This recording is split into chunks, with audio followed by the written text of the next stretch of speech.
ცვლილებები შანტაჟის წინააღმდეგ. ამერიკული ფარას ზუსტი ანალოგი. მედია კანონი ბრიტანული მოდელის გათვალისწინებით უფრო მკაცრია არასრულწლოვანთა მართლმსაჯულების, მიგრაციის კანონისა და ანტინარკოტიკული პოლიტიკის მიმართ. უცხოური წყაროებიდან სარგებლის შეზღუდვა საჯარო სამსახურში. ეს მხოლოდ ნაწილია დღეს გაცხადებული სიახლეებიდან.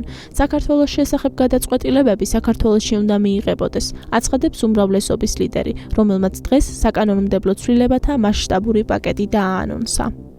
ვაძლევთ საზოგადოებას, რაც უფრო მეტი იქნება წნეხი, ზეწოლა, შანტაჟი და საქართველოს დამოუკიდებლობის ხელყოფის, არეულობის და ქაოსის მცდელობები ჩვენს ქვეყანაში. მით უფრო მკაცრი იქნება რეაგირება ამ ყველაფერზე და გაგრძელდება მათ შორის როგორც სამართლებრივი, ასევე პოლიტიკური რეაგირებები იმისათვის, რომ მოხდეს ამ ყველაფრის პრევენცია. განვითარებულმა მოვლენებმა, მათ შორის USAID-ის მსოფლიო მასშტაბის სკანდალმა და არა მხოლოდ ამან, ყველა დაარწმუნა, რომ ჩვენი ქვეყანა ბოლომდე უნდა დავიბრუნოთ და არარსებული პრობლემებით, გამოგონილი ბრალდებებით ვერავინ უნდა შეძლოს ჩვენი სამშობლო ამყოფოს მუდმივი ჯანჯღარის რეჟიმში. ვერავინ უნდა შეძლოს საკუთარი მავნებლური ანტისახელმწიფოებრივი მიზნებისათვის გამოიყენოს ჩვენი არასრულწლოვნები თუ სხვა ახალგაზრდები ან გულწრფელი ემოციები. ჩვენ უნდა შევძლოთ, რომ NGO-ს წარმომადგენლებად თუ პოლიტიკოსებად შეფუთული აგენტურის ანტიქართული მოქმედებების პრევენციაც მოვახდინოთ. უნდა შევქმნათ მოცემულობა, რომ საქართველოს და ქართველი ხალხის შესახებ გადაწყვეტილებების მიღება ყოველთვის თავად ქართველმა ხალხმა შეძლოს და არა ნებისმიერმა ვინმე სხვა. შეერთებული შტატების ახალმა ხელისუფლებამ აღიარა, რომ ამერიკული დაფინანსება ხმარდებოდა სხვადასხვა ქვეყანაში, მათ შორის საქართველოში არეულობის და რევოლუციის მხარდაჭერას.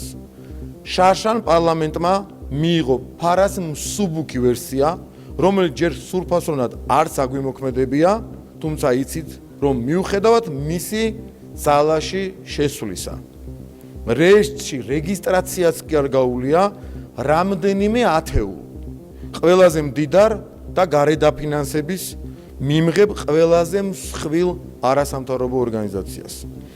ამიტომ მის ნაცვლად მივიღებთ ახალ ამერიკულ კანონს, მისი მოქმედი რედაქციის პირდაპირ ასლს და უზრუნველყოფთ მის სრულფასოვან ამოქმედებას.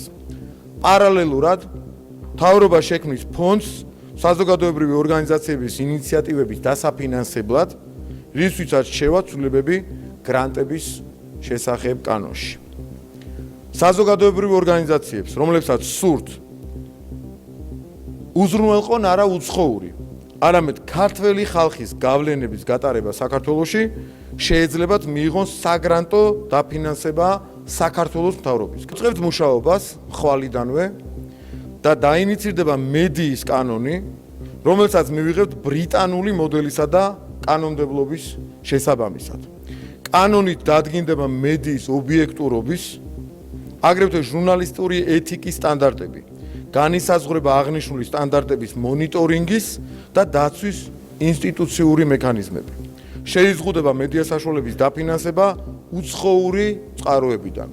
ბუნებრივია, ეს არ შეეხება კომერციული რეკლამიდან მიღებული და სხვა ამგვარ შემოსავლებს. გაცრებთ ანტინარკოტიკულ პოლიტიკასა და კანონმდებლობას, სადაც სახელმწიფო ნარკოტიკის ნებისმიერი სახის გამსაღებლის მიმართ იქნება უკიდურესად მკაცრი, ხოლო მომხმარებლებს მათი ყველა უფლების დაცვასთან ერთად უბიძგებს უარი თქვან ნარკოტიკული საშუალებების მოხმარებაზე, ბუნებრივია ჰეროინის და მარიხუანას მომხმარებლებზე ერთნაირი დამოკიდებულება ნამდვილად არ იქნება. აბსოლუტურად ყველა კანონიდან და კანონქვემდებარე აქტიდან ამოღებული იქნება ნორმები, რომლებიც ითვალისწინებს საჯარო გადაწყვეტილებების მიღების პროცესში არასამთავრობო ორგანიზაციების სავალდებულო მონაწილეობას.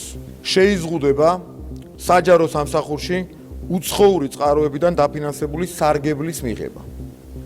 შესაბამისი დაწესებულების ხელმძღვანელის თანხმობის გარეშე აიკრძალება საჯარო მოსამსახურის მიერ უცხოური წყაროდან რაიმე სარგებლის მიღება ეს იქნება პირდაპირ თუ ირიბის სახელფასო დანამატი, ტრენინგის დაფინანსებაზეც არის საუბარი, ვიზიტი თუ ასე შემდეგ.